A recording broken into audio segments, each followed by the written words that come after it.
नमस्कार, स्वागत है आप सबका। आज हम जानेंगे अलंकार का क्या अर्थ होता है। तो यह सर्वविदित है, सभी लोग जानते हैं कि अलंकार को हम आभूषण या गहना कहते हैं। अर्थात अलंकार का अर्थ आभूषण या गहना होता है। अब इस अलंकार और इस आभूषण या गहना, इन शब्दों में क्या अंतर है, इसमें और इसमें क्या अंतर है। तो जैसा कि आप जानते हैं, आभूषण के या गहना के प्रयोग से किसी व्यक्ति अर्थात स्त्री अथवा पुरुष का सौंदर्य बढ़ जाता है, और अलंकार के प्रयोग से किसी काव्य अर्थात कविता का सौंदर्य बढ़ जाता है।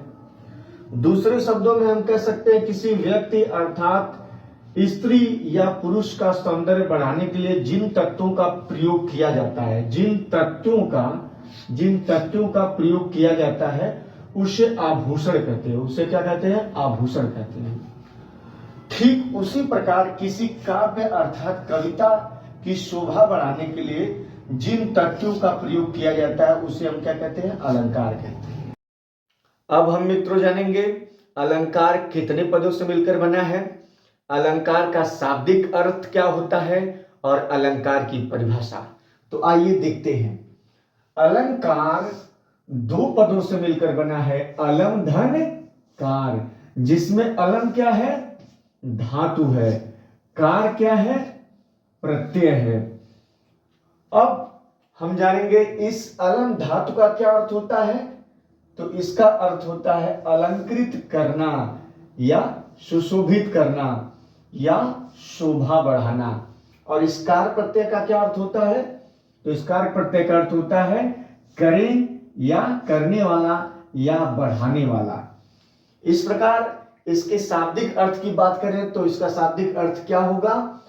अलंकृत करें या सुशोभित करें, अलंकृत करने वाला या सुशोभित करने वाला या शोभा बढ़ाने वाला।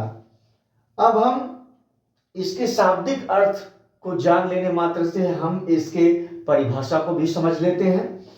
तो इसके परिभाषा के संदर्भ में संस्कृत की एक पंक्ति जो कि बहुत ही प्रचलित है, अलम करोति इति अलंकारः, अर्थात जो अलंकृत करे, सुशोभित करे, उसे अलंकार कहते हैं।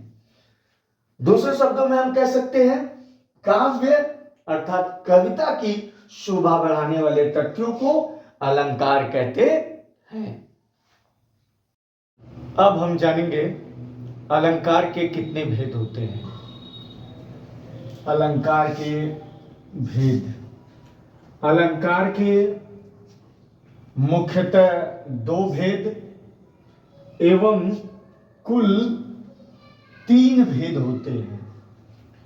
पहला शब्दालंकार, दूसरा अर्थालंकार, तीसरा उभयालंकार।